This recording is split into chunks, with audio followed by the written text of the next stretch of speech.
when you are ready. I'm ready. Thank you, Marie.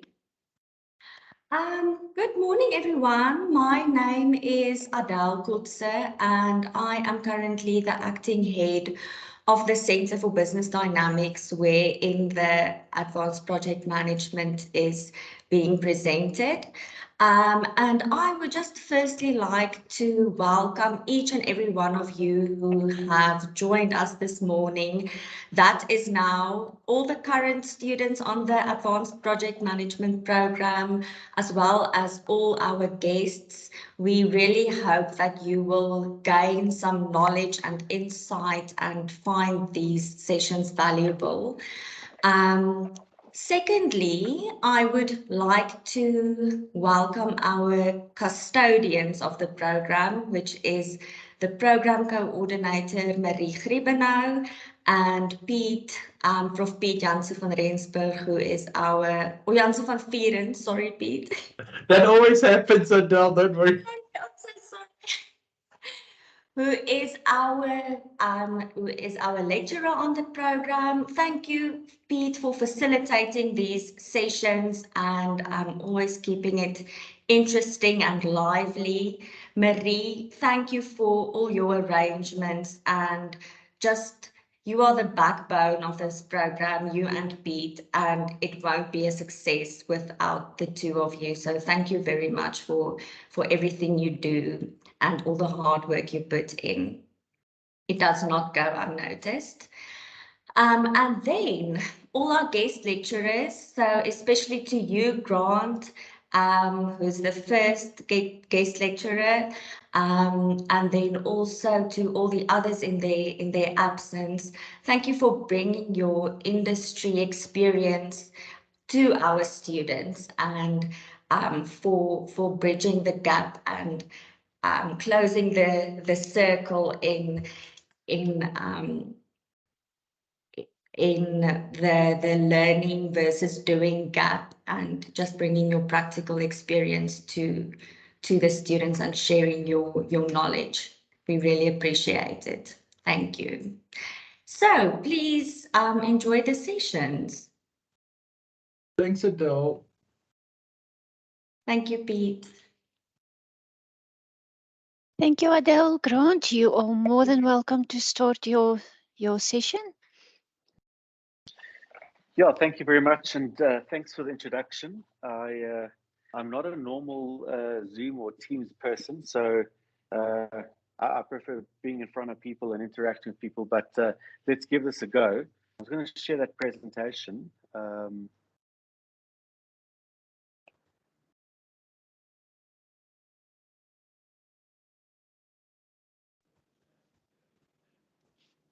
I presume everyone can see that. Perfect. Grant can see it.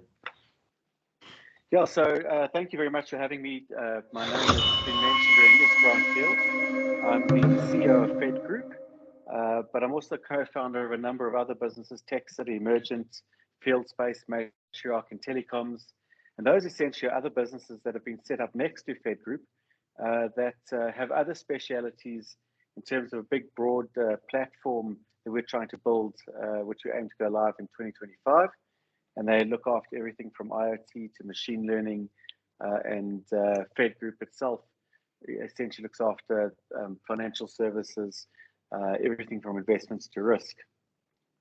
When I was asked on a topic today, I suppose it was my normal, sort of thinking, gee whiz, how do I quickly come up with a brand new topic and what should I speak about? And, given that you guys are doing advanced project management, my experience has been that far too much time is spent looking at frameworks. Everyone's always asking, are you agile? Are you, so much focus on which framework you use. Whereas there's not, in my view, enough time on strategy, and there's not enough time on people, specifically customers. So I entitled today, Customers, Culture, and a Can-Do Attitude. But let's start then by looking at strategy. Strategy, in my view, is often, too often sits in boardrooms and doesn't translate down to an execution layer. And of course, if we're talking projects and project management, and this is all about execution, and it's really the area that I love. And so when I came up with our strategy, it's about 6 years ago, I tried to come up with a strategy that first of all we could all understand, and then that second of all we'd be able to execute. And so we came up with something that we internally call PIG, and it stands for 3 words, which is predictability, or being predictable. It's about involvement and talks about growth. In essence, our business needed to grow. We were in an industry that gets more and more competitive. There's more and more complexity, more and more regulation, and so we wanted to grow. But we recognized the importance of people, and so in order to grow, we've had this huge focus on our people, and we made sure they knew what they needed to do and that they felt involved. Now, in order for people to know what they need to do, they need to know how they're doing against some sort of measure. And so the idea was to build a measurement system that was so good that we could start to become predictable. And so I'm just going to play a little video that tells you about, and then finally we decided to build a project or start a project in order to kickstart our implementation project of our sort of long-term strategy. So here's a little video about it.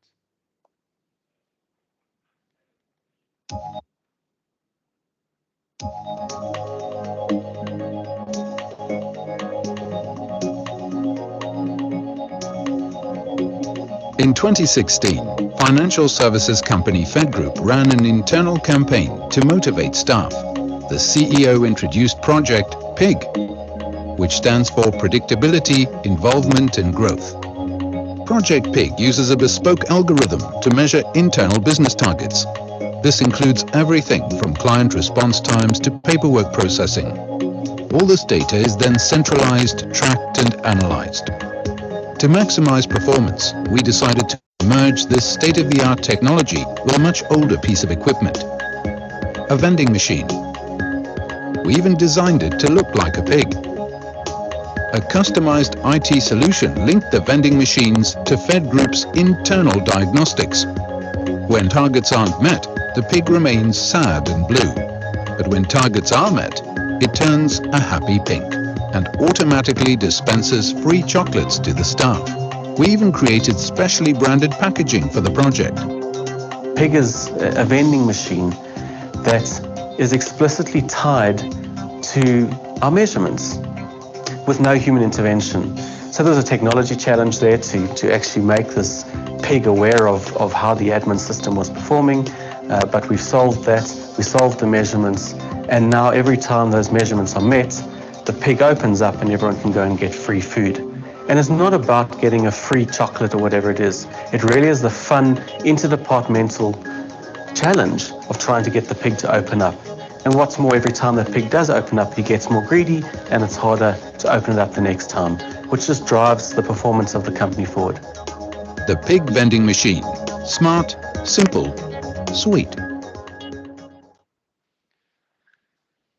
Were people able to see that, by the way? Yes, Grant, 100%. Okay, great.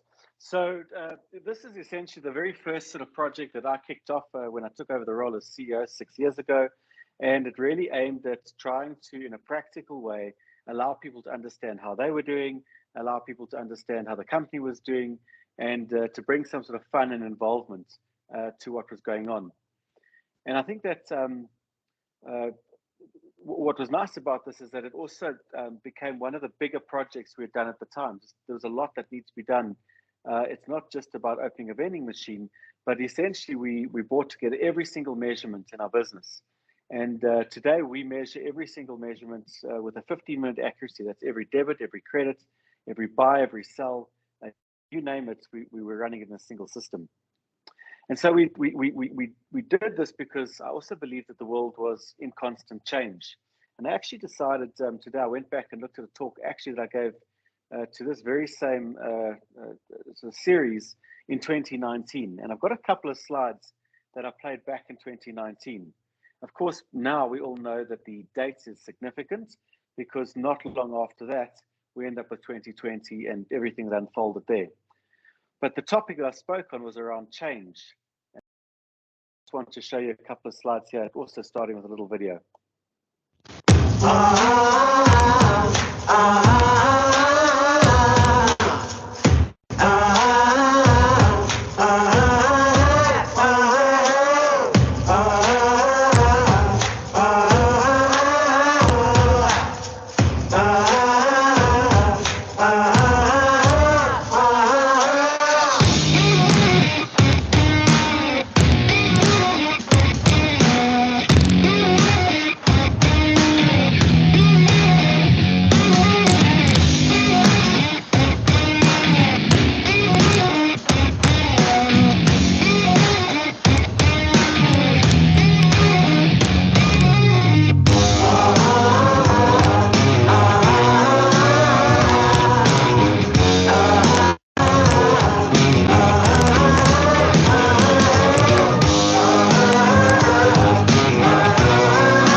And so that was the video that we showed in 2019, and quite a bold statement there. We don't just adapt to a changing world, and we showed a couple of slides. Obviously, Trump was a big thing at the time, and there's a lot of conversation around what's going on there.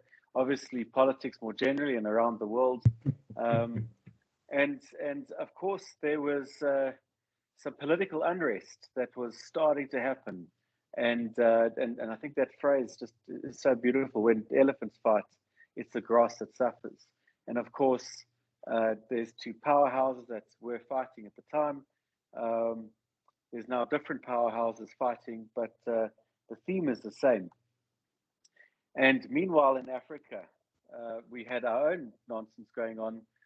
There was Cyril Ramaphosa, who had just been sort of brought to power, and there was hope, and there was, there was a lot of items that we felt we understood. There was a lot of uncertainty, a lot of change, but we built our strategy, a growth strategy, and we wanted to make sure we're growing despite the uncertainty and the change in the world.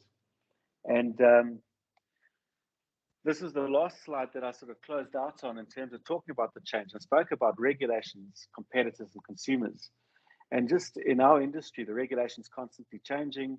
The landscape is constantly changing. And so you have to build an agile organization that can fit into regulations as they change. But you also are in a space where there's just huge competitors that are, and your competitors are not what they used to be. In the past, as a financial services business, you were perhaps competing with other financial services players.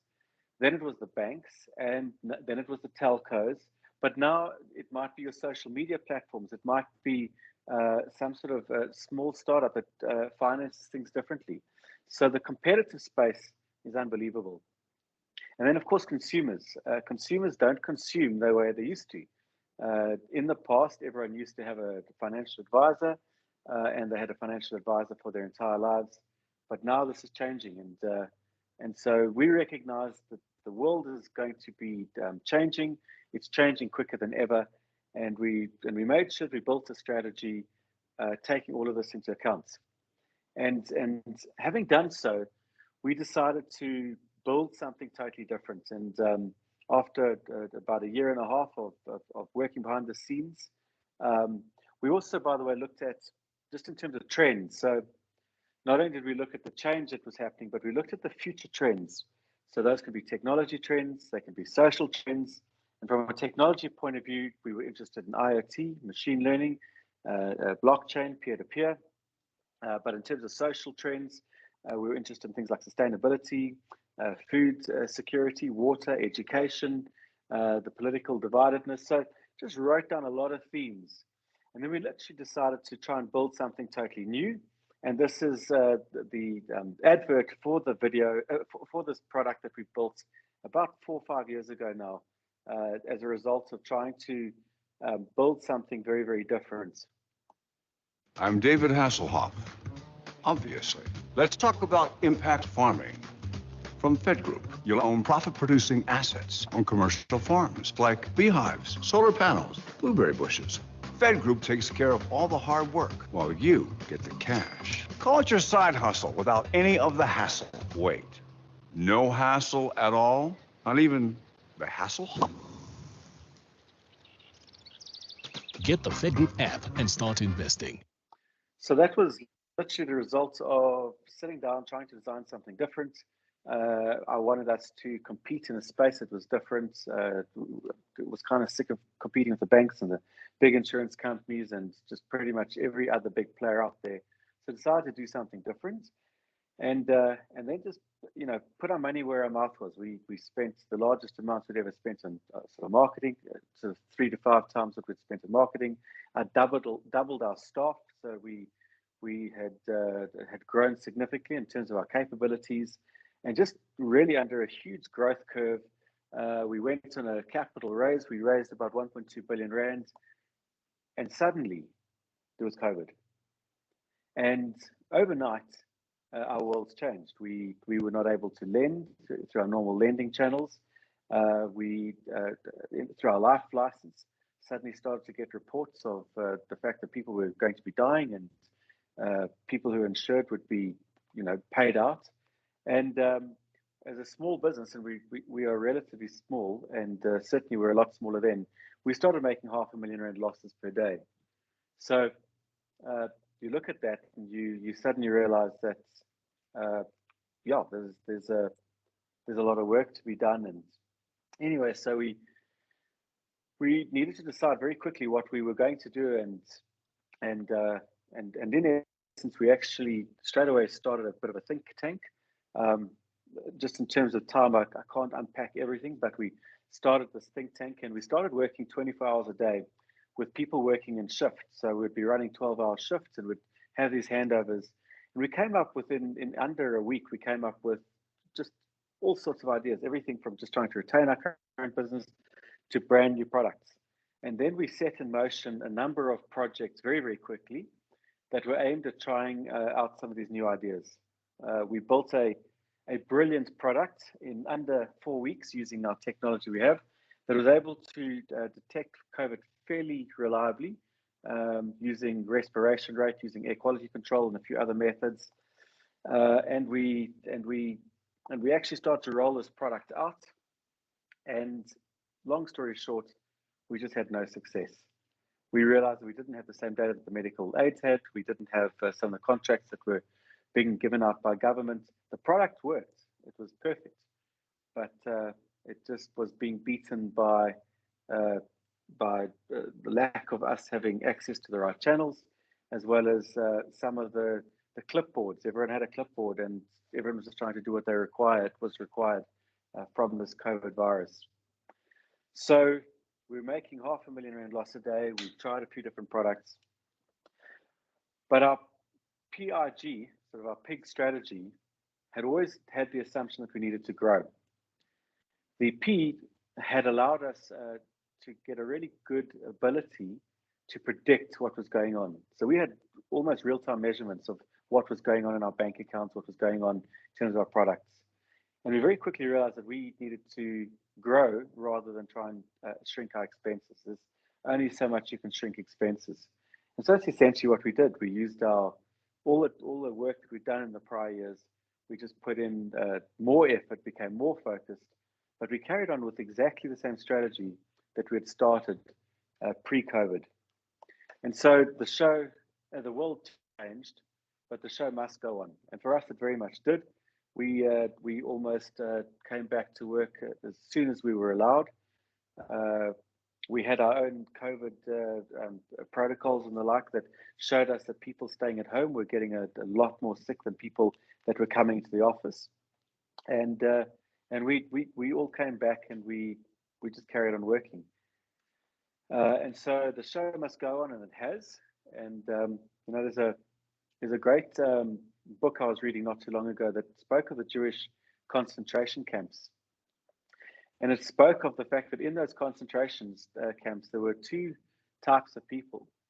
Those that immediately began to live in fear and those that essentially started to just embrace their circumstances and to live the best life that they could. But what was interesting is if you go into sort of years after the war and years after the concentration camps ended, you still ended up with these two types of people. Those that remained victims and those that remained unable to move on, and those that treated life as beautiful and carried on living this beautiful life. And we saw that as well within COVID. There were those that eventually became defined by COVID and defeated and fearful versus those that essentially decided, no, they were going to go out and carry on living. Now, this is not to say that we were underplaying COVID and its seriousness. Our chairman passed away from COVID during the period. So we took it very seriously when we understood it as serious. But we started to see life and the preciousness of life and the beauty of life sort of anew and really, really appreciated it. So what I want to share with you then is just how did we go about,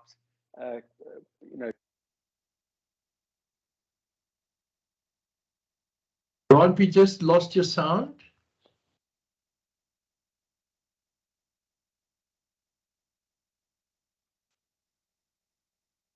I think Grant's just trying to reconnect. And now, can you hear me?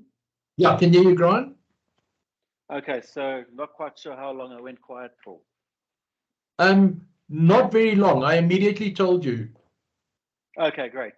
So what I want to do now is just really just show you some of the process that we went through in terms of, with a bit of a project focus in terms of how we went from taking the strategy into something useful, and then some of the things that we try to achieve.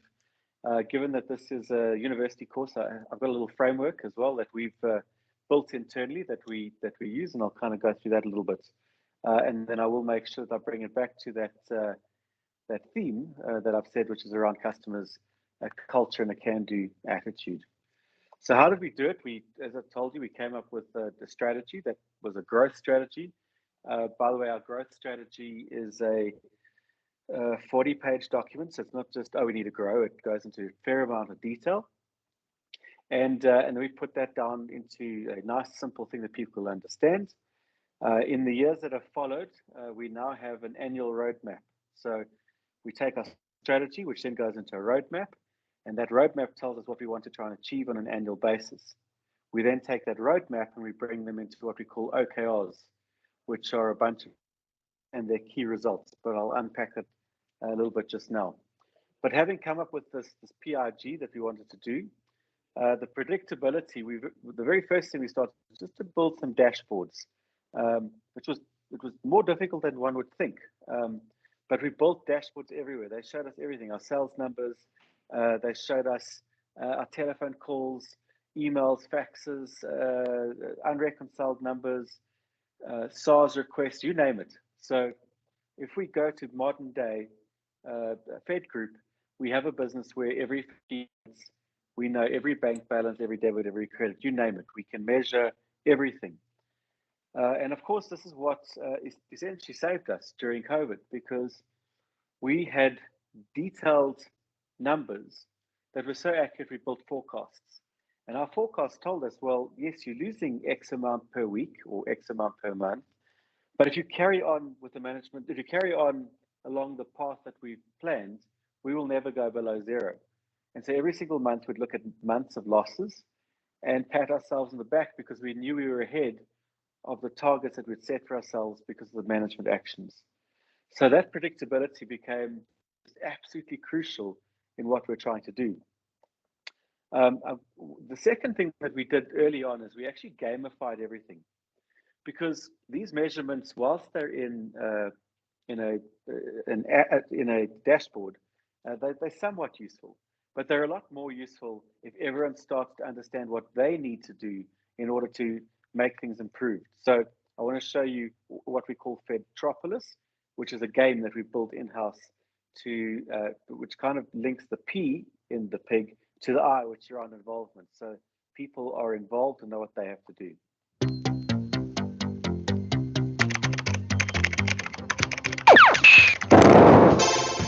This is not gamification. This is gamification. Huh?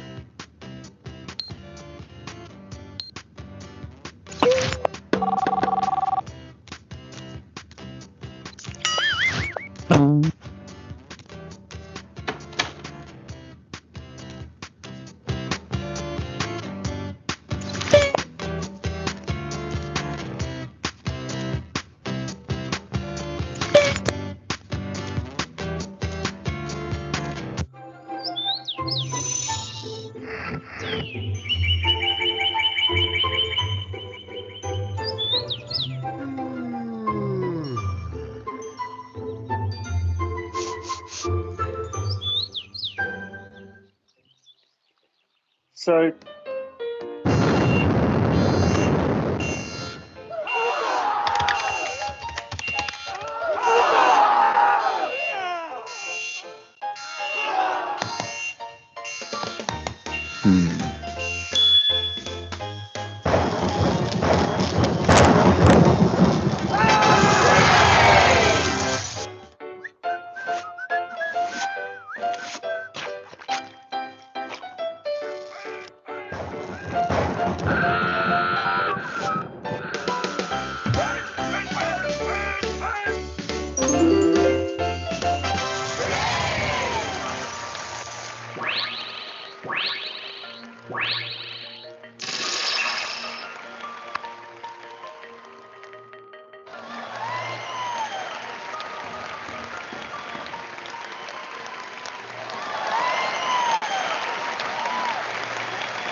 So I'm going to kind of skip through that, but in essence, there's a bunch of animations that happen with all the key things that can and some of them shouldn't happen. Like, for example, systems go down, but things like payday, canteen opening, etc. That's all there.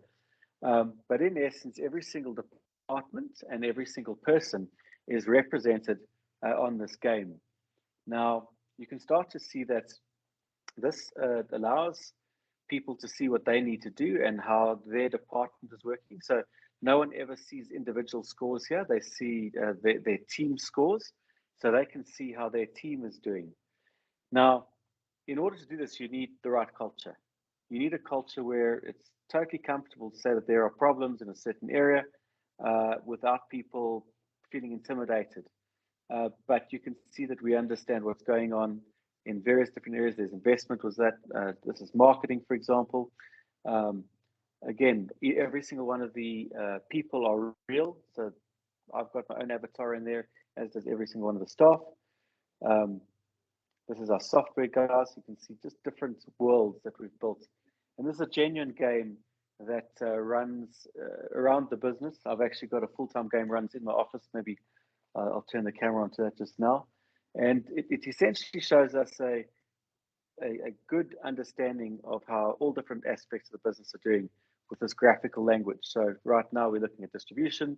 The number of fish that you see jumping are linked to the number of leads that we're getting, the size of the fish linked to the actual sales that are done, etc.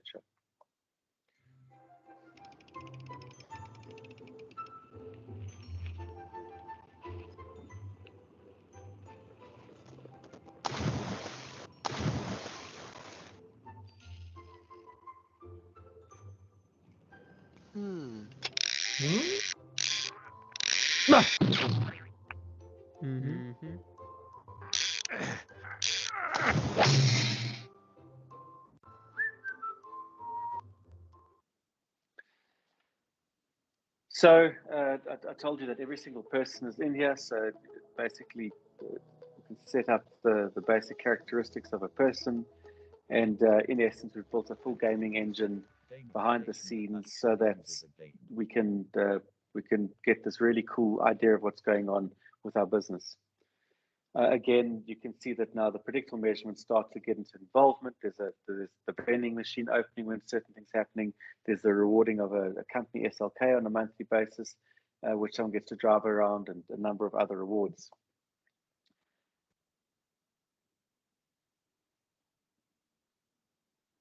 Now, that is at the beginning of the game. You saw when that little guy was walking along. He was walking past a couple of sort of words up there, but this is essentially our values: people first. So you can see a very high focus on people, and those people are not just the people who work for us. That is our customers, it's our suppliers, etc. But people are very important in our world. If you look opposite that, and every single one of these values has got a value that's juxtaposed to it. It's around get shit done. So it's not about would look after people and don't work. So we're a very kind culture, but we a high performance culture, and we don't like people who make excuses. We want people to take ownership, and I think that speaks to. So if we look at the topic for today, customers, culture, and a can-do attitude, you can start to see that we're focusing on people, including our customers, but we want a can-do attitude. So often projects are let down not by the hard skills. It's not always because you've chosen the wrong framework, but very often because people aren't doing what they need to do. They're not going into the can-do attitude. So people first, get shit done. Then we've got integrity everywhere, full on excellence, growing together, challenging the status quo. And then again, something around this can-do attitude. It's up to me. So those values bring our culture together. I mean, it's not values stuck up on a wall. It's what we live by. But in living these values, it certainly makes a huge difference the way in which we run projects.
So implementing all of this then essentially resulted.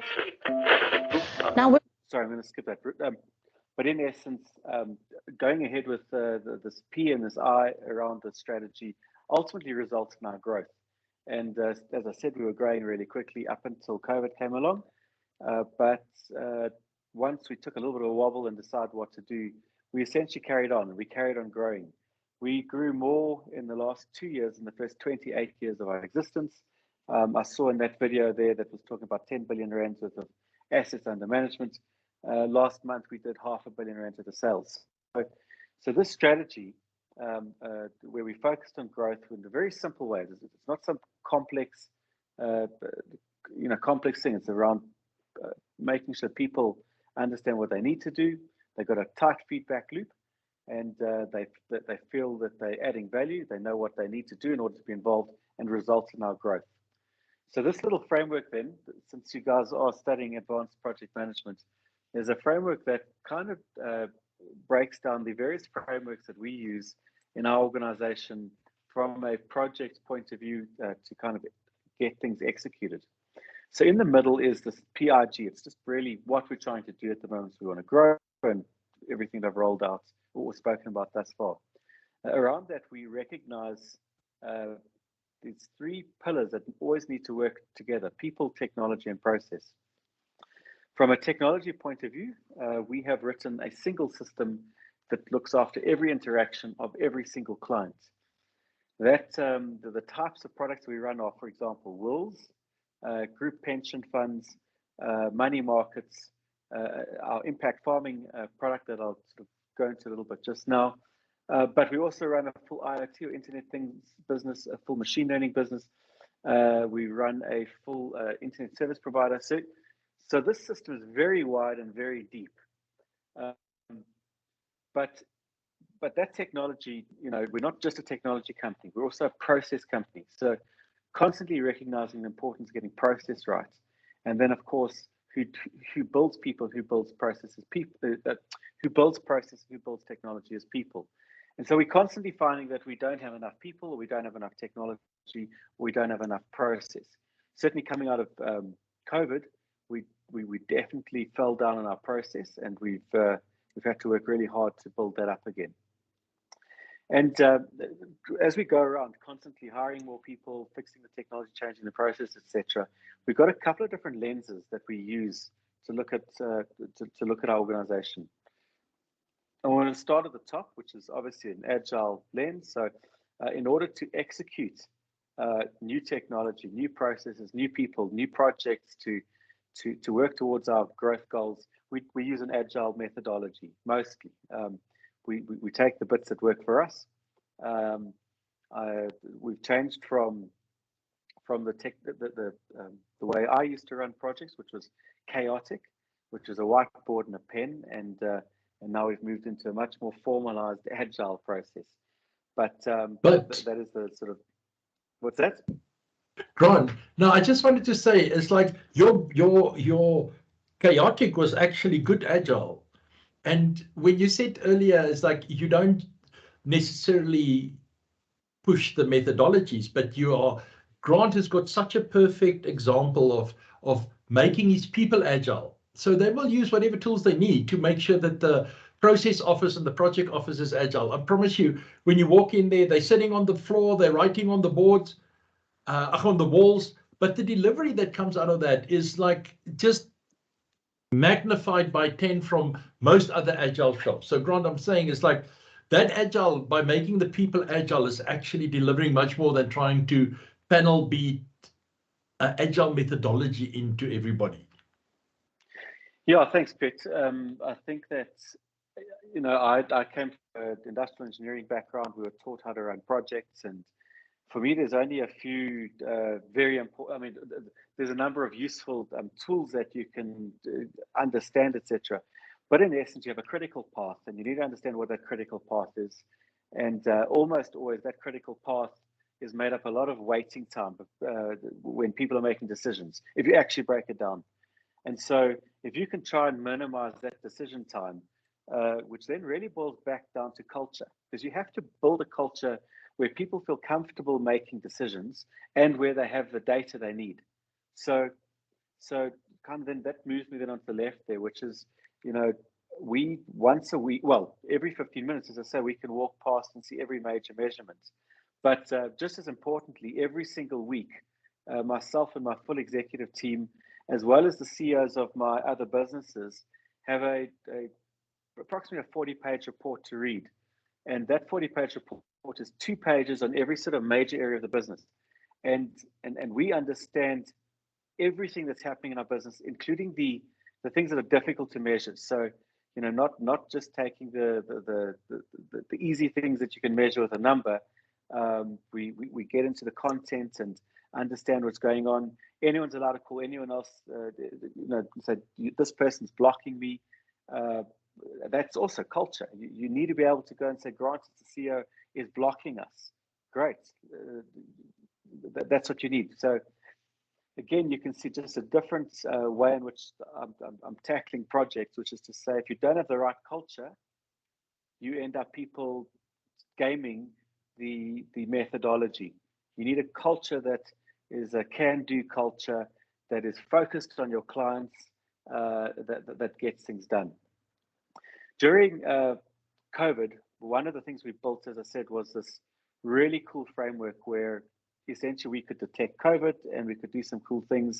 And in essence, what it required was that you take a cell phone and you would take one of these measuring devices that you measure someone's temperature. By the way, there's quite a lot of other technology in there, but you'd use a cell phone to essentially take a photo and do some analysis, etc., on both people and on these measurement devices. And we started trying to roll this out, and we ran into 2 problems. The one was businesses didn't have cell phones in reception. And so they could do a huge project, you know, they could pay for this ongoing service that we were selling, but they didn't have their own cell phone. And so then what happens, they started buying iPads or tablets to take a photo. The reason being that in terms of procurement in a lot of organizations, buying an iPad or a tablet is easy, buying a phone is not, just because cell phones are abused more often, etc., etc. So then if you go and I remember walking in one day and our security guard was essentially trying to take a photo so he's holding this device in one hand and he's trying to take a photo, which would be very easy with a cell phone, but it's almost impossible with an iPad or something bigger. And it really struck me how we had designed this with the customer in mind, but having the customer in mind is not the same as actually being the customer. And so during COVID, when we were tight in every single other number that was, trying to save every single cent, we actually started a new project that was aimed initially at building a CX capability in the whole organization. And so we've now got the strong CX lens. We try and look at all of our projects through. Again, it's not about designing for the customer, it's about actually being the customer. Every one of Fed Group staff are customers. Every one of Fed Group staff are required to be customers in order for them to be part of our incentive scheme. So they don't have to be a customer, but then they just can't get incentives. They only have to spend 100 Rand. So it's really not hard, but everyone has to be a customer using the app, using what we do. And then OKRs, for those that don't know, there's a great book by John Doerr. It's called Measure What Matters. And essentially it talks about setting objectives that as a business you try and move towards. And so we use this as a framework that we set our objectives. So you can kind of think that you've got a strategy at the top. We have what we call our roadmap, which breaks it down into sort of what we're trying to do. And we translate that roadmap into objectives. Objectives are things we want to try and achieve, but they can't be measured. And so objectives can be seen as having been achieved when your key results are met. So this is essentially the framework that we've put in place. And it's a framework that we use in combination to Agile. It's literally looking at what we're trying to achieve and a couple of different lenses to look at it through. So we spoke there, people, processes, and systems.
So, yeah, like I said, people, processes, and systems.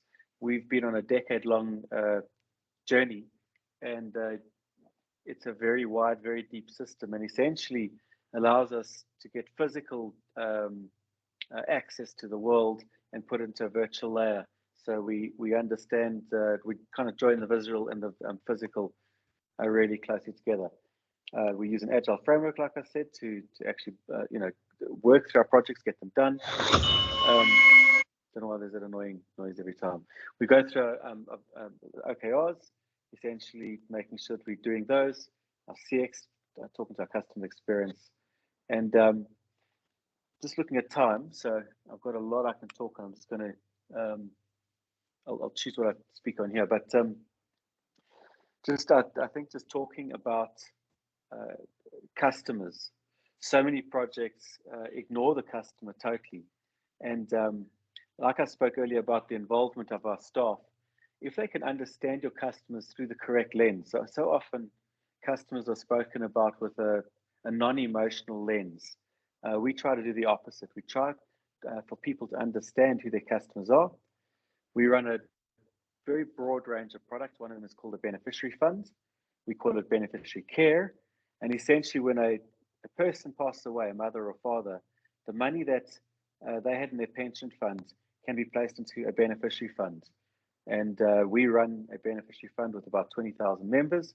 And I'd like to just show you a little video, which is essentially around the journey of one of our customers. So again, just putting faces to people, but yeah. 17 years ago, our house got burnt down and my father sustained bad injuries from the fire. My father was taken to a public hospital. He didn't receive the right treatment in the public hospital, which led to his death. After my father had passed on, my sisters and I and my mom had to move to Kenton Park because it was closer to her work. Going back to 17, 18 years ago when our house burnt down, my mom wasn't in a well-off job. It was just a small job. So she had to take care of 3 girls as the breadwinner had gone. And my father had a provident fund. The company that he worked for selected Fed Group to administer those funds. And since then, Fed Group has been our helping hand. When we were growing up, we didn't know about the funds. All we knew is that everything was covered. My mom would actually ask for proof of admission if we go to the schools, and we'd give it to her, not knowing that it was going to come to Fed Group, and Fed Group would pay for our school fees and for our uniform and etc. Like most of the time, I remember bringing letters home with banking details, but I wouldn't be sure what it was for. I'm pretty sure because there was like a provident fund is a lot of money. If the money was paid out to her, yes, she would have tried getting our lives back on track, but at the same time, I don't think she would have been thinking that they have to go to varsity one day. She has to pay for school fees, the best school fees. She would have just used the money to fix up what had to be done now and not think about our future, and that could have really impacted our life. When I was 18, in my matric year, Fed Group called me and they asked if I was in matric and what are my plans after matric. And I told them that I had no plans actually, and they asked me if I was interested in the program, the EDECA program that they were offering. They offered that in the program I get to get work experience and I also get to get a qualification of a business administration. And they told me the process behind that, of which was that I had to draft a motivational letter, and the motivational letter had to state why must they choose me? Why must I be given the opportunity and not the other learners? And after the motivational letter was drafted and they had made a selection, they called me in for an interview to see if is it really what I wrote or was it something else. And then from there, Fed Group decided to take me on board and take me through the learnership, and I worked very hard at the learnership and I got taken permanently. There's a whole lot of things that could have happened without Fed Group. Thinking that there are children out there, if the money was paid into my account, I would have probably bought a car or mismanaged the funds. I'd like to thank Fed Group for taking time and taking the decisions well-wise for my future, to better my future. and not letting me spend the money recklessly or my guardian, because my mother could have done anything else. She could have decided to buy cars, buy 2 houses, or whatever that suited her. But Fed Group saw that they're going to manage the funds according to my needs. And secondly, giving me the opportunity through the EdTech program. If it wasn't for the program, I would have been employed, probably working at a restaurant or something to make quick money. Yeah, I'd like to thank Fed Group for giving me the opportunity and giving me a stepping stone into my career.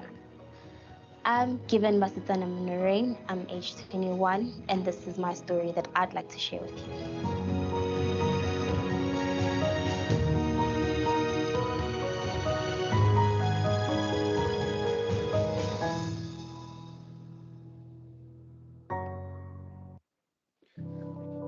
So I think that I'm going to let's put this camera back on.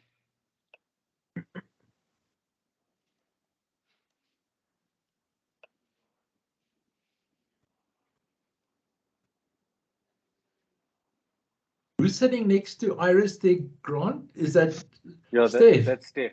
Oh, Steph. I doubt he's doing anything. Doubt he's doing anything. He's hidden behind the logo. Yeah. So I think that in essence, if you want to have a successful project, your projects start with looking at stakeholders, and but so often, whilst customers are mentioned, they're not really understood.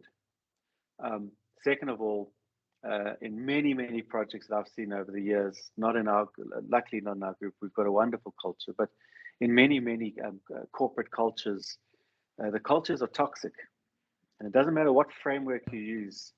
If the culture is not right, you won't get it right. And so often,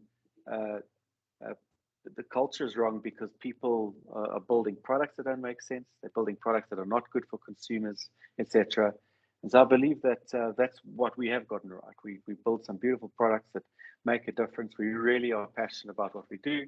We're a no bullshit environment, like you see. They get shit done.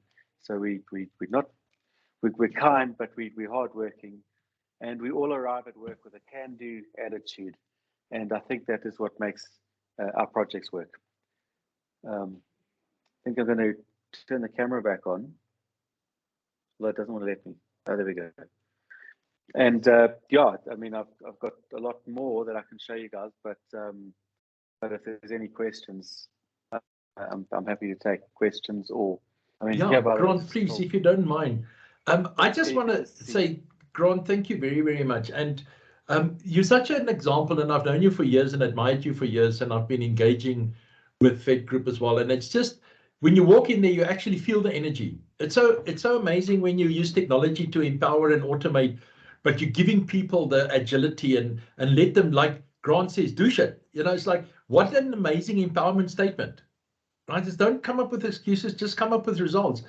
And just the vibe and what they're achieving is absolutely phenomenal, Grant. And I'm going to open for questions now. But thank you very much again for your support and for just sharing with us. No, of course. Thanks. Questions for Grant? I see a hand up. Whose hand up? Alicia. Hi, morning, Prof. Hi, Grant. Yeah, what a great session that was. Very insightful, and definitely an environment I would like to present to students that I work at the university, so I just want to know, like, I mean, maybe it's not for this platform, but how can one benchmark and come and see your company, how you do it actually in there? Because I work with students and student recruitment, and so it would be nice to take a few ideas, benchmark a few ideas from your company, so that we can engage students more and make it more fun for students to actually want to come and study at the university, and or if we do presentations, going to various schools and so forth. So it would really be great if we could maybe, arrange something like that. Thank you. Yeah, I mean, absolutely. We love people, and we love people in our environment. So anyone who's ever been here knows that we we've got nothing. I mean, we've got stuff we hide, but everything we showed that's public, there's a lot. We're big believers in trying to share what we do and try and make the world a better place. And I'd love to have people come and visit and see what we're up to. There's a lot more than what we could show you today. It's just, Yeah, and I think I asked it in the chat box. How would we, when it comes to like events, how would we implement gamification when it came to events? So you mean that during an event you'd want gamification? Either during, before, like how can we implement it to just make people want to come to this event, not just topical, if it's a lecture, maybe an inaugural lecture or an event such as like a rector's concert, but various events, even like if we have, like I know one of our major events at the university is graduations, and that's the highlight of a student's, career. So just somewhere along the event, either before, during, or after, where we can use gamification to lure them in to actually really get a better experience of either their graduation or the event that they're attending. Yeah, so I think that sometimes where gamification I think is not used correctly is when it's put on as a veil or just a layer that doesn't measure the right things. So I think that once people understand what is being measured and they're excited, so in other words, I don't think people are that excited about a game that is linked to something that they don't know what they have to do to make it to work on it, if that makes sense. So certainly the game's importance is more around what you have to do as an individual to get up a level or to participate, rather than how fancy the graphics are or something like that. So you really got to try and decide what it is what's the outcome for a participant in winning the game or in being part of the game or participating. It has to still be a game, as opposed to a game that's plonked on top of something that doesn't really work. Yeah. So, for example, we recently did something where compliance. I mean, compliance is the most dull and boring thing in any organization, typically. But if compliance is seen as an enabler, not in the corporate, like just bullshitting everyone, like if you really start to see how you can turn it into an enabler and a driver of positive change, then you can really start to benefit. So we recently turned this into a quiz session, an interactive quiz session, where all our staff were playing against each other to get the answers right around some of the legislation, and everyone wanted to win. So, I think that when you can find that what you're trying to achieve and you line it up with a game, often a game is just put on top and it's actually totally detached from what you're trying to do. So you have to find what it is that you're trying to measure, and then build the game around that, rather than choose a game and then just plug it in. So what Grant does, Alicia, is everything they do there, the pick is there for a reason. The pick is there to motivate and acknowledge. The avatars is, if you go and work there, you become an avatar. Now, the nice thing is it makes it light, but it makes it incredibly serious, because how many people know what all their people do and where they are all of the time? Grant knows every avatar and what it delivers. And that is like an ongoing measurement of I'll show you, this is my office, and so right now you can see that we are scoring, steering is my department, so we're scoring 71%, and I only care about growth and profit and performance. Performance essentially talks about every measure, that's every telephone call answered, etc. So essentially we're a B student in terms of what I'm aiming for at the moment. So we want to, at 85%, all my staff are very well rewarded with really nice bonuses. But right now we're a B. If we get 100%, well, it's so stretched, we'll probably never reach it. But it means something. You can see it just cycles through in my office. Yeah, you can see the game. And, literally in my office, it's cycling through. You can see these numbers updating. So constantly, even as CEO, we know that, by the way, this department is scoring 2 out of 100. Now, you have to have a fairly safe culture to be able to have that up in the CEO's office and recognize that we've got some problems in that department. That's what's dragging us down to our 70-something%. But unless we can fix it, we're not going to be there. I don't know how to turn the screen around again.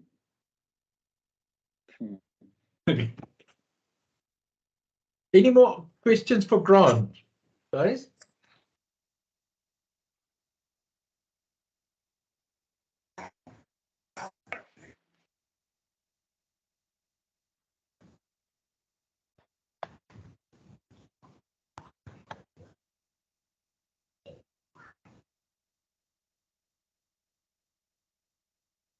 Guys, if you don't want to talk, you can just type the questions and I can just relay them to Grant as well if you like. Grant, but I think from all of us, thank you so much for just everything like Iloma says, very insightful. It's just amazing how in these times how companies can be so positive and strong towards enabling and encouraging their people and being open and honest and safe. I think that's the big thing as well, Grant, just dealing with your people feel safe. And I think that makes such a difference, because, you said get shit done and they do, but they feel safe. They feel if their avatar is not on its best the day, it will be supported. It won't be destroyed. And I think that makes such a big difference on the success. And thank you very, very much for spending time with us. Yeah, Pete, my pleasure. And sorry, I can't get my camera facing the right way again, but yeah, always great. I'd love to meet people in person again one day. Yeah. I'd encourage it. If you're working from home, try and get to work. It's just much nicer. Yeah. Thank you very much. Thanks, Grant. Cheers, eh? Thanks. Cheers. Bye-bye. Thank you, Grant. So, thank you very much, everybody. Thanks, Marie. Can I just ask all the APM guys if you can be back in class?